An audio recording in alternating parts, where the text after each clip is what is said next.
ಯಾಕೆ ಈ ಚಪ್ಪಾಳೆ? 3 ಮೂಲಭೂತ ಪ್ರಶ್ನೆಗಳು.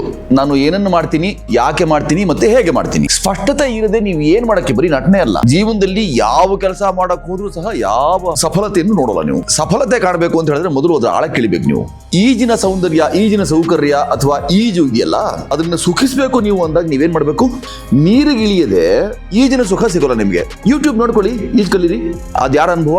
ನನ್ನ ಅನುಭವ, ನಂದು. ನಿಮ್ಗೆ ಸ್ವಾನುಭವದ ನಿಕಷಕ್ಕೆ ಅದನ್ನು ಒಡ್ಡಬೇಕು. ಆ ಸ್ವಾನುಭವದ ನಿಕಷಕ್ಕೆ ಇದನ್ನು ಒಡ್ಡುಕೊಳ್ಳದೆ ಹೋದಾಗ ಮಾತ್ರವೇ ನಮಗೆ ಈ ತರ ಸಮಸ್ಯೆ ಆಗೋದು. ನಿಮಗೆ ಸ್ಪಷ್ಟತೆಯೇ ಇಲ್ಲ. ನಮ್ಮಲ್ಲಿ ಪ್ರಜ್ಞಾಶೂನ್ಯತೆ ಇದೆಯಲ್ಲ, ಅದು ನಮ್ಮನ್ನ ಬಹುವಾಗಿ ಕಾಡುತ್ತೆ.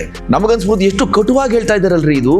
ಬೆಳಗ್ಗೆ ಬಂದು ನಾವೆಲ್ಲ ತುಂಬಾ ಗೌರವದಿಂದ ಕೈ ಮುಗಿದು ನಮಸ್ಕಾರ ಅಂತ ಹೇಳಿದ್ರೆ ಇವರು ಎಷ್ಟು ಕಟು ಶಬ್ದಗಳಲ್ಲಿ ನಮ್ಗೆ ಹೇಳ್ತಿದ್ದಾರೆ.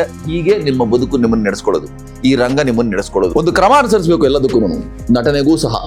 ನಟನೆ ಅಂದ್ರೆ ಏನು ಮತ್ತು ನಾನು ಯಾಕೆ ಇಲ್ಲಿ ಬಂದಿದ್ದೀನಿ, ನನ್ಗೆ ಏನೋ ಸಹ ಸಾಧನೆ ಆಗ್ಬಿಡುತ್ತೆ, ನನಗೆ ಹೆಸರು ಬರುತ್ತೆ, ಹಣ ಬರುತ್ತೆ, ಇವೆಲ್ಲವೂ ತುಂಬಾ ನಿಷ್ಕೃಷ್ಟವಾದ ನಿಕೃಷ್ಟ ಕಾರಣಗಳು.